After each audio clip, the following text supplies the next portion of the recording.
Assalamu alaikum, welcome to the online classes. Today activity is pouring. For this activity we need a clay jug glass.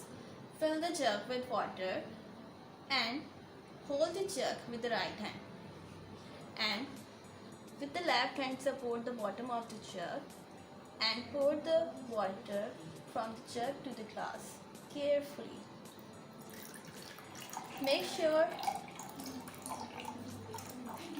that you don't any drop sounding of the glass. Put the jug to the back to the tray. It improve your manners. Repeat the activity as much as you want. I hope that you all enjoy this activity. Allah Hafiz. Take care.